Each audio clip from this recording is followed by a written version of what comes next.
adopter son objet et ses objectifs ce début de journal. Et puis dans cette édition aussi, la presse à la une plusieurs jours après la polémique issue de la publication de la liste des médias conformes selon le ministère de la Communication, des Télécommunications et du Numérique au Code de la presse. Une note est sortie. Le ministère cité, il rappelle encore les règles de conformité et révèle que 307 médias ont été renouvellement enregistrés, portant le nombre à 690 enregistrements. On le verra également dans cette édition. Voilà, mesdames et messieurs, pour les titres. Le développement, c'est tout de suite.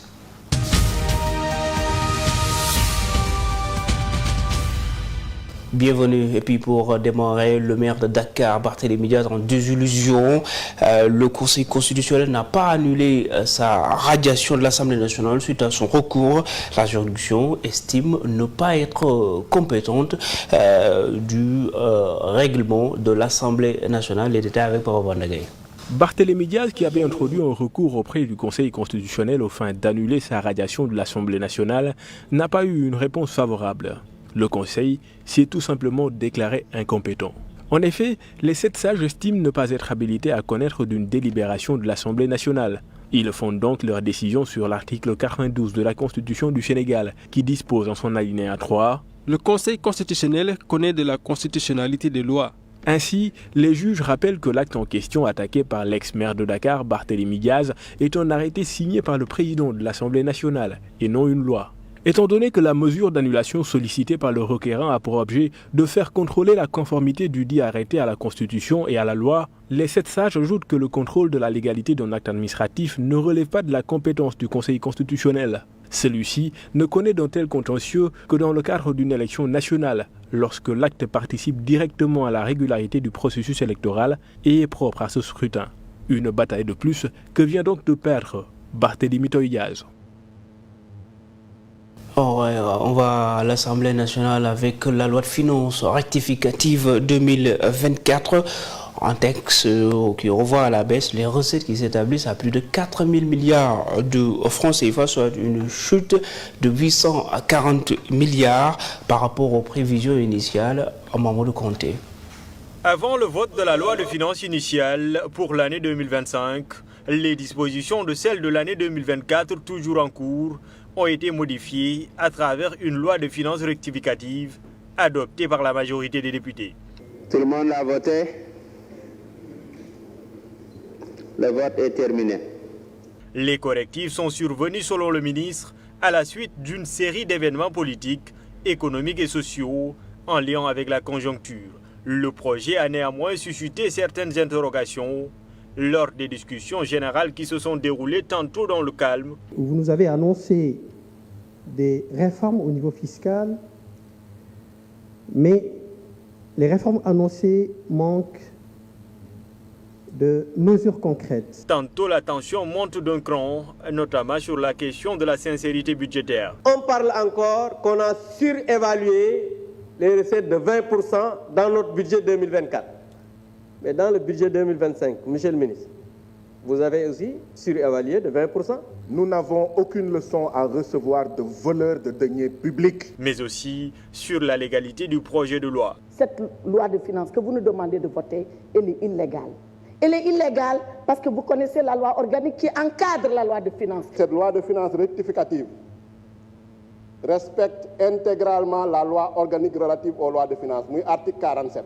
Au final, le ministre des Finances prend la parole pour rassurer sur la baisse des recettes de 800 milliards et l'augmentation des dépenses de 600 milliards par rapport aux prévisions de la loi de finances initiale. En tant que ministre des Finances, lorsque je suis venu en tant que ministre des Finances, j'ai pris un ordre de mission pour donner des instructions aux services compétents. Et les résultats m'ont permis de faire plusieurs constatations sur les recettes, sur les dépenses, sur les marchés publics, mais aussi sur les financements. Le financement, il y a aussi des constatations. Merci beaucoup. Restons toujours avec cette loi de finances rectificative qui installe le débat autour de cette loi qui met en lumière des priorités nationales telles que la gestion des inondations, le soutien au secteur énergétique et les victimes des violences préélectorales. Mais ces choix budgétaires exacerbent les inquiétudes alors que le déficit s'élève à 11% du PIB. Il s'agit du rapport présentant la situation d'exécution du budget de l'État du Sénégal à la fin du troisième trimestre de l'année 2024. Ce document est produit au regard des prévisions de la loi des finances initiale 2024. Selon le dit rapport, les ressources du budget général mobilisées au 30 septembre 2024 s'élèvent à 2 886 milliards de francs CFA, soit un taux d'exécution de 61,5% des prévisions de la loi des finances, soit un taux d'exécution de 61,5% des prévisions de la LFI. Comparé au troisième trimestre 2023, les ressources du budget général ont évolué à la hausse de 124,44 milliards en valeur absolue. Cette hausse est imputable aux ressources internes grâce à une bonne progression des recouvrements. des recettes fiscales, notamment des impôts directs et indirects, qui ont respectivement augmenté de 111,3 milliards de francs CFA et 44,2 milliards par rapport à l'année précédente. Quant aux dépenses du budget général ordonnancées au cours du troisième trimestre 2024, elles s'établissent à plus de 4 571 milliards, représentant 99,9% des crédits liquidés au titre du troisième trimestre 2024. Quid des dépenses de transfert courant, elles ont été ordonnancées à hauteur de 991 milliards de francs CFA à la fin de septembre 2024. Après analyse, il apparaît clairement que les affaires économiques, l'enseignement et les services généraux des administrations publiques ont été les principaux secteurs bénéficiaires de cette catégorie de dépenses. L'enseignement, 22,6% porté par les programmes œuvres sociales universitaires pour prendre en charge les bourses universitaires nationales et étrangères, et l'enseignement supérieur au titre des subventions faites aux instituts d'enseignement supérieur à hauteur de 68,5%. Par ailleurs, les organismes publics ont également cumulé un budget de 2 428 milliards de francs CFA. Cela concerne 179 établissements du secteur parapublic. Ils sont constitués entre autres de plusieurs agences, de structures administratives, ainsi que des établissements publics de santé. Et puis, à moins de 48 heures de la déclaration politique générale du Premier ministre Ousmane Sonko, les tensions montent dans d'autres secteurs. Les travailleurs réclamant les arriérés de salaire ont décidé d'intensifier leur lutte en prévoyant une manifestation ce vendredi devant l'Assemblée nationale. Diamombaye. Dans le feu de la colère, ils ont tenté une petite procession devant les locaux de la Direction générale de la Poste, pour crier haut et fort les difficultés auxquelles ils sont confrontés. Mais leur mobilisation n'a été que de courte durée. Ils ont été vite dispersés par les forces de l'ordre. Les travailleurs de la Poste réclament 2 mois d'arriérés de salaire. Et figurez-vous, nous sommes aujourd'hui le 24 décembre 2024 et nous n'avons pas encore reçu nos salaires du mois de novembre. Encore moins celui du mois de décembre. Tout le monde sait que les postiers sont responsables, ils sont dignes et résilients. La situation a perduré. Quand on était à l'étape des prémices, les syndicats s'étaient levés pour alerter. Il n'y a pas eu de solution, il n'y avait pas eu l'écoute nécessaire. Ils appellent à une mobilisation vendredi prochain devant l'Assemblée nationale où est attendu le Premier ministre pour la présentation de sa déclaration de politique générale. Le vendredi prochain, il y aura un rendez-vous entre nos gouvernants à travers le Premier ministre et le peuple représenté par les députés. Nous avons parlé, on ne nous a pas écoutés. Nous avons appelé les travailleurs avec leurs familles pour partager avec tous les Sénégalais, y compris les autorités, la misère que nous vivons dans nos maisons. Aujourd'hui, notre dignité est écornée. Il n'y a plus rien à perdre. Selon ces postiers, le directeur général n'arrive plus à gérer les problèmes de la Poste. Il souhaite donc l'intervention du gouvernement pour sauver leur entreprise. Après ces postiers, d'autres travailleurs, ceux de la santé qui annoncent une grève générale le 2 et 3 janvier 2025 pour exiger une meilleure prise en charge de leurs doléances. D'ailleurs, sur cette action, la Fédération des syndicats de la santé a dénoncé les coupes budgétaires et a promu une mobilisation sans précédent. Kadior Sissé.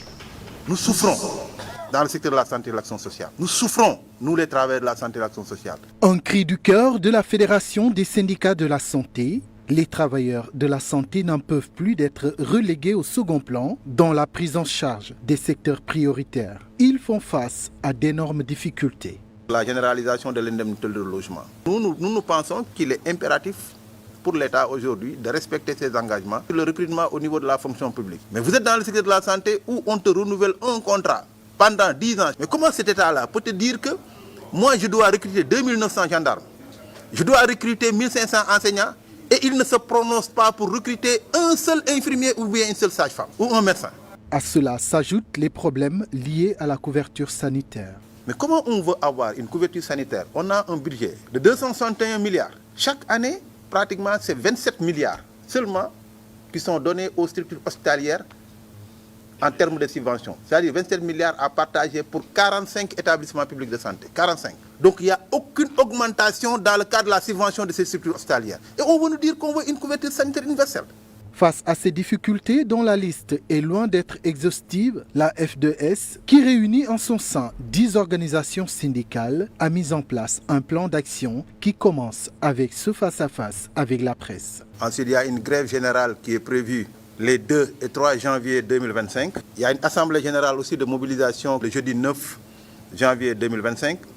Il y a une tournée nationale dont la date sera déterminée. Mais il y a aussi la marche nationale qui est prévue le 21 janvier 2025, la rétention d'informations qui est toujours de vigueur et le boycott des supervisions. Concernant les heures supplémentaires, les travailleurs de la santé perçoivent 400 francs CFA l'heure. Un décret de paiement qui date du règne du président Senghor. Jusque-là, toujours pas amélioré. Restons toujours avec le porte-parole de la F2S, Chersek, qui a dénoncé les infiltrations pour le secteur de la santé tout en regrettant les coupes budgétaires du budget 2025. On l'écoute. Cette situation est constatée au niveau de la santé de base, c'est-à-dire au niveau des zones opérationnelles, au niveau des postes de santé et des centres de santé, où le budget est passé de 116 milliards 289 864 111 francs à 91 milliards 597 751 884 francs, soit une baisse de plus de 21 milliards. On note aussi cette coupure dans les dépenses du personnel en ce qui concerne la santé de référence, de l'ordre de 616 676 064 francs par rapport à 2024. La même chose aussi est constatée dans la santé de référence avec une coupure de l'ordre de presque sur la dépense du personnel de 9 934 586 040 francs sur la dépense du personnel, ce qui est très inquiétant pour nous. Ici au Sénégal, les gens ont leur diplôme au minimum équivalent à Bac+5. Certains sont partis à la retraite. Depuis 2009 jusqu'à présent, ce processus ne peut pas aboutir parce que des groupes de lobby qui nous ont infiltrés dans notre secteur, qui ne sont jamais passés par des écoles d'État, qui n'ont jamais eu de diplôme d'État, aujourd'hui ont trouvé des astuces pour se faire reclasser et c'est eux-mêmes qui contrôlent notre plan de carrière. Merci beaucoup à Kadior Sissé, Fally Diop. Après des rêves, les plaintes, des contre-attaques, le major Alioune Badara Kandji dénonce une campagne de diabolisation portée contre le général Moussa Fall, le gendarme à la retraite, défend l'ancien haut commandant de la gendarmerie accusé de torture et de traitement inhumain. Il dément et parle d'un manque de respect aux institutions. Major Kandji était l'invité de cette TV Soir. Je vous propose de l'écouter. C'est aberrant de parler d'un commandant de la gendarmerie et c'est outrageant même qu'on parle d'un commandant de la gendarmerie et du fait qu'une brigade ou une section de recherche t'a arrêté quelque part pour des infractions bien établies, une infraction pénale et dont le procureur avait donné un soit transmis. Et on exécute le soit transmis et vous restez jusqu'à 2 ans, 3 ans pour dire que le président avait dit qu'on maltraite, qu'on malmène, qu'on punisse autre. Ce n'est pas vrai et ce n'est pas possible. En matière de police judiciaire, les OPJ n'ont pas de chef. Il n'y a pas de subordination hiérarchique en matière de police judiciaire. S'il a été torturé, s'il a été malmené et maltraité et ses droits n'ont pas été respectés, il n'a qu'à demander la nullité de la procédure.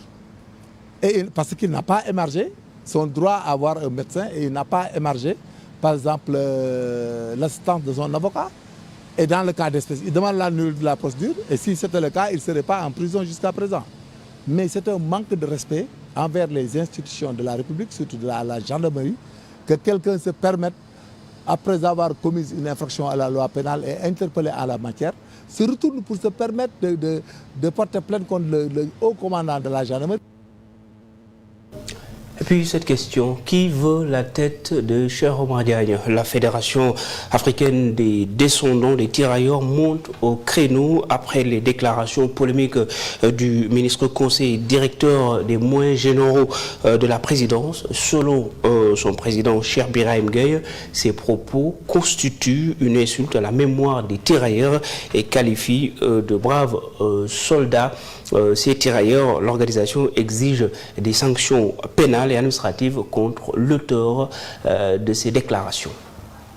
Son téléphone n'arrête pas de sonner. Au bout du fil, des personnes qui viennent aux nouvelles pour connaître la posture du président de la Fédération des descendants des tirailleurs à la suite des propos tenus par le ministre conseiller et directeur des moyens généraux de la présidence de la République à l'endroit des tirailleurs. Il a au moins 6 plaintes aujourd'hui. Il en a au moins 6 aujourd'hui, pour le moment. Et l'ensemble des États aussi vont réagir, parce que les Gabonais ils ont réagi, les Congolais, les Comoriens et les Guinéens aussi. Tout le monde a réagi. Cheikh Oumar Diagne a humilié l'Afrique, il a humilié le Sénégal. D'après Thierno Birahim Gueye, Cheikh Oumar Diagne a cette fois-ci dépassé les limites de la bienséance. Ces incartades n'ont jamais été aussi outrageantes. Vraiment trop, c'est trop. Parce qu'il a offensé toute l'armée sénégalaise, il a offensé toutes les familles des tirailleurs sénégalais et des militaires sénégalais. Parce qu'on ne peut pas parler de l'armée sénégalaise sans parler des tirailleurs sénégalais. Et ce n'est pas une première. Il n'y a pas 2 mois, Cheikh Oumar Diagne a insulté toute une confrérie. Cheikh Oumar Diagne a insulté les confréries en disant que dans les mosquées, il y a des insignes de maçonnique. La Fédération des associations de descendants de tirailleurs exige des sanctions à l'encontre de Cheikh Oumar Diagne. Si le mot Djoubanti existe, nous demandons que Cheikh Oumar Diagne soit démis de ses fonctions et que des mesures idoines soient prises à l'encontre de ce gars mal intentionné qui ne mérite pas d'être aux côtés du président de la République. Sa place est ailleurs, c'est un fou, c'est un malade mental.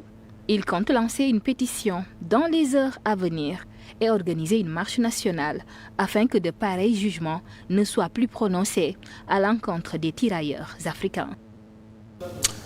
À Dalifort, la mairie fait face à un litige foncier l'opposant à une personne sous le régime d'Abdoulaye Wade. Après toutes les consultations auprès des autorités, rien n'est encore fait jusque-là, alors que l'État avait résilié le bail de cette personne, dont le terrain revient à la commune.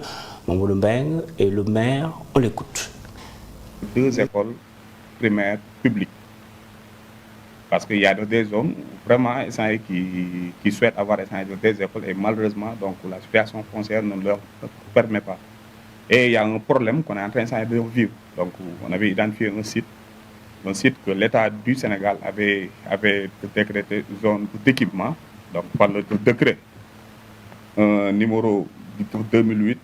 945 signé par Maître Abdoulaye Wade donc et approuvé par son Premier ministre et malheureusement donc après la pose de la pierre pour construire l'école dénommée même Idriss Diallo, le défunt maire, une personne s'est représentée et qui se réclame être propriétaire du site alors que lui il n'a que le bail maraîcher qui a été résilié. À notre grande surprise, arrivé au niveau des domaines, donc on nous a signifié qu'ils n'ont pas encore l'existence du décret. Merci à Bakary Cissé qui a recueilli ces propos. On disait dans les titres, le 3 décembre 2024, le ministère de la Communication, des Télécommunications et du Numérique a annoncé la conformité provisoire de 112 médias aux dispositions du Code de la presse. À la suite de cette première étape, un délai de 72 heures a été accordé aux médias non enregistrés pour compléter leur démarche, entraînant la soumission de 307 nouvelles déclarations, important ici le nombre à 690 enregistrements depuis le lancement du processus de restructuration du secteur des médias. Ces informations ont été rendues publiques dans un communiqué du ministère. Cette démarche s'inscrit dans un processus plus large de restructuration du ministère du secteur des médias visant à renforcer la régulation et la transparence dans le domaine de l'information. La liste va être bientôt publiée, affirme le ministre Aliou Sall.